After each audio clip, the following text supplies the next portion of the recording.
Say it ain't cool. The permission to outgrow your role. Before we measure the world, we measure what moved inside us. This is the inner measure with Reasonaut X. Short talks where music, thought, and life meet in the same room. Take the measure inward, then carry it outward. Resonate, elevate, demonstrate. Visit Reasonaut X on Facebook for conscious music and thoughts that keep the signal moving. There is a strange thing that happens when you begin to change. People will tell you to grow. They will tell you to heal. They will tell you to become your own person. They will tell you not to worry about what anybody else thinks. But sometimes, the moment you actually do it, the applause stops. The encouragement changes. The questions begin. What happened to you? Why are you acting different? Why don't you come around anymore? You think you're better than everybody now? It is almost as if people love the idea of growth, as long as your growth does not change their access to you.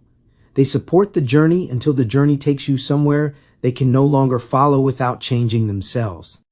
That is part of what I was measuring when I created the song Say It Ain't Cool. The song is about growth, but it is not only about growth. It is about the resistance that often comes with it. It is about what happens when you stop playing the role that other people became comfortable watching you perform. Because whether we recognize it or not, we all play roles. The funny friend, the angry friend, the dependable one, the reckless one, the one who always forgives, the one who never says no, the one everybody calls when they need something, the one who keeps the peace, even when that peace costs them their own. Over time, those roles become familiar. Sometimes they become so familiar that people begin to mistake the role for the person. Then, when the person changes, everyone who benefited from the role begins wondering what went wrong. But nothing necessarily went wrong. Sometimes something finally went right. In the song, I say, they quote the old me like it's law or fate, like the past gets a vote on who I create. That line carries the center of the measure. Does the past get a vote in who you become? I believe the past gets a voice. It gets to speak. It gets to teach. It gets to show us where we have been. It gets to remind us of what hurt, what worked, what failed, and what we survived. But the past should not have veto power over the future. The person you were deserves understanding. That person deserves compassion. That person may have done the best they could with what they knew at the time. But that person does not get to imprison the person you are becoming, and neither does anybody else. Sometimes people bring up your past because they are trying to help you remain accountable. That can be useful. Accountability matters. Changing does not mean pretending we never caused harm. It does not mean erasing our mistakes. It does not mean rewriting history just because the truth feels uncomfortable. Real growth includes accountability. But sometimes people bring up your past for a different reason. They bring it up because the old version of you was easier for them to understand, easier to predict, easier to control, and sometimes easier to judge. Because when they cannot answer what you are saying now, they reach backward for evidence against who you used to be. They bring the old you into a new argument. Well, you used to do this. You weren't saying that back then. You used to be the same way. But that does not answer the message. It only attempts to disqualify the messenger. Instead of measuring whether what you are saying is true, they measure whether you have always lived it perfectly. Instead of confronting the point in front of them, they put your past on trial. They do not challenge the message. They attack the messenger. Because attacking the messenger is often easier than answering the message. And yes, accountability still matters. If your past caused harm, growth does not erase your responsibility for it. But your former mistakes do not automatically make your present understanding false. A person can once be wrong and still recognize what is right. A person can once live inside a pattern and later become qualified to identify it. Sometimes the clearest warning comes from the person who has already touched the fire. Sometimes the person who escaped the cage is the one most able to describe the lock. So when people use the old you to dismiss what you are saying now, they may not be correcting your message at all. They may simply be avoiding it. They may keep the old version of you alive because judging who you were is easier than acknowledging who you have become. Maybe you used to react every time they provoked you. Maybe you used to explain yourself for hours. Maybe you used to chase after every misunderstanding, desperate to make sure nobody thought badly of you. Maybe you used to accept disrespect because you were afraid that boundaries would leave you alone. Maybe you used to confuse being needed with being loved. Then one day, you stop. You stop reacting. You stop chasing. You stop explaining every decision. You stop accepting invitations that always leave you drained. You stop trying to convince people to see your heart when they have already decided to misunderstand you. And suddenly, they say you have changed. Yes, you did. That was the point. There is a line in the song that says, "They say you changed." Yeah, they right. I like that line because there is no apology inside it. There is no long defense. There is no courtroom argument. There is simply recognition. Yes, I changed. Maybe I needed to. Maybe the person you remember was surviving. Maybe the person you miss was performing. Maybe the person you preferred did not know how to say no. Maybe they were loud because silence made them feel invisible. Maybe they were always available because they were afraid that being unavailable would make them unwanted. Maybe they stayed in the chaos because chaos was familiar. Then they learned something. They saw something. They measured something inside themselves and realized that familiarity is not the same thing as peace. A cage can become familiar. A wound can become familiar. A bad relationship can become familiar. Even suffering can become familiar. But familiarity does not make something healthy, and leaving it does not make you disloyal. The song says, "I didn't lose myself. I dropped the chains." That is an important distinction. Sometimes growth looks like becoming somebody new, but sometimes growth is not about adding a new identity. Sometimes it is about removing everything that was hiding the original one. The fear, the need for approval, the pressure to perform, the belief that love must always be earned, the habit of shrinking so nobody else feels uncomfortable, the idea that keeping everyone happy is the same as being a good person. You start dropping those chains, and underneath them you find something quieter, something clearer. You find your own rhythm, your own boundaries, your own measure. And because the new version of you is calmer, some people may call you cold. Because you no longer argue, they may assume you do not care. Because you no longer chase them, they may assume you have become arrogant. Because you no longer explain every decision, they may say you have become distant. But sometimes what they are calling distance is simply the space created when you stop abandoning yourself. That does not mean every person who questions your change is your enemy. We have to be careful with that. Growth can become another costume for pride. People can use words like healing, boundaries, alignment, and protecting my peace as excuses to avoid responsibility. They can become selfish and call it self-care. They can refuse every difficult conversation and call it emotional maturity. They can harm people, disappear, and then claim everyone else is just uncomfortable with their growth. That is not the measure I'm talking about. Growth should produce better fruit, more honesty, more patience, more responsibility, more self-control, more compassion. Stronger boundaries, yes, but also clearer accountability. Growth should not simply make us harder to reach. It should make us safer to reach. It should not turn us into stone.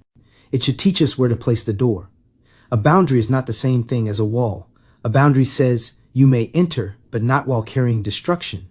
A wall says, nobody enters because I refuse to risk feeling anything. Those are not the same. So the inner measure is not simply, have I changed? The deeper question is, what is my change producing?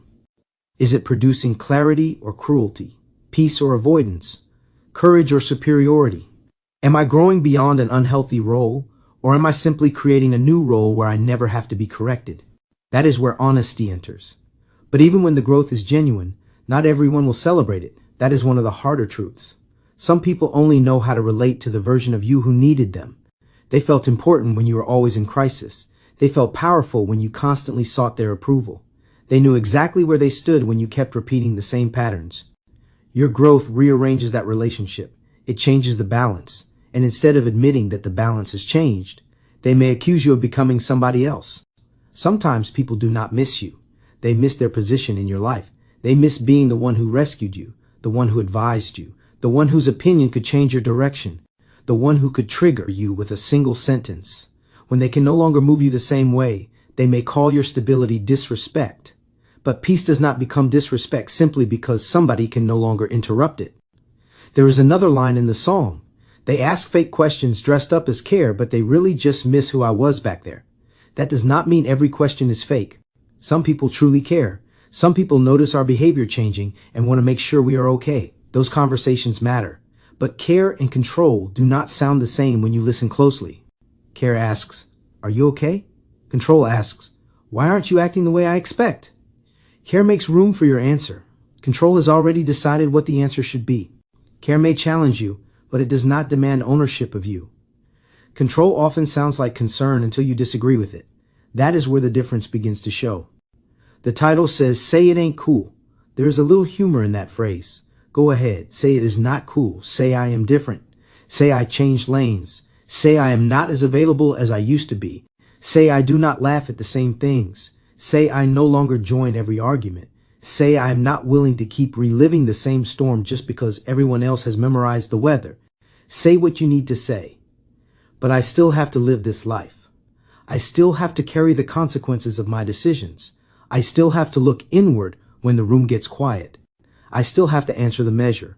And sometimes moving forward means accepting that people may tell the story of your growth differently than you would. In their story, you abandoned them. In your story, you stopped abandoning yourself. In their story, you became distant. In your story, you became deliberate. In their story, you stopped caring. In your story, you finally learned that caring does not require constant self-sacrifice. Both stories may exist at the same time. You may never be able to control which version they repeat. That can be painful. But freedom begins when you stop needing everybody to tell your story correctly before you are allowed to continue living it. That is the permission inside this song. The permission to outgrow your role. Not your humanity, not your responsibility, not your love for other people. Your role, the mask you wore because the room required it. The behavior you repeated because it kept the relationship stable. The version of yourself that everybody recognized even though you were slowly disappearing inside it. You are allowed to outgrow that. You are allowed to become quieter. You are allowed to become clearer. You are allowed to choose peace without proving that you deserve it. You are allowed to stop explaining lessons that nearly broke you to people who only want an explanation so they can argue you back into the same position. You are allowed to change direction. But remember the measure. Do not become cruel just because you finally became strong. Do not use growth as a throne. Do not treat people who are still learning as if you were never lost. You were once becoming too. You still are. The goal is not to rise above everybody. The goal is to rise beyond the patterns that kept you from standing beside them honestly. So let them say it ain't cool. Let them say you changed. Then ask yourself the question that matters. Did I change because I am afraid? Or did I change because I finally became honest? Did I create distance to punish somebody? Or did I create space so I could stop losing myself? Am I protecting peace or am I avoiding truth? Am I walking in pride or am I finally walking in alignment? Nobody else can answer those questions completely for you. That is why it is called the inner measure. It begins inside. But eventually it shows through your conduct. Because real change does not need a billboard. It becomes visible in the way you respond, in what you no longer chase, in what you no longer tolerate, in how quickly you admit when you are wrong, in how gently you carry what you have learned, in whether your peace can survive disagreement, in whether your growth gives other people room to grow too. The song "Say It Ain't Cool" by Reasonaut X is about moving forward when the crowd prefers the version of you that stayed still. It is about choosing alignment over approval. It is about understanding that sometimes people will call your freedom a betrayal because they were comfortable with your chains. It is about understanding that sometimes people will bring your old mistakes into a new conversation because they cannot answer the truth standing in front of them. But the messenger having a past does not make the message false. Sometimes the message became possible because of the past, because the person lived it, because they failed inside it, because they finally saw the pattern clearly enough to name it. You do not have to be born wise to speak wisdom. Sometimes wisdom is simply scar tissue that learned how to talk. So you still have to move, calmly, clearly, without unnecessary anger, without pretending the past never happened, without demanding that everyone understand. You do not have to turn your life into a courtroom. You do not need a unanimous verdict before you change. Sometimes the evidence is simply the peace that arrived after you stopped fighting to remain familiar. Say it ain't cool. Say what you say. You are still moving forward either way. Take the measure inward, then carry it outward. Resonate, elevate, demonstrate. This is Reasonaut X. Listen to Say It Ain't Cool by Reasonaut X on Spotify, YouTube, and wherever you stream music. Visit Reasonaut X on Facebook for conscious music and thoughts. And let the measure travel.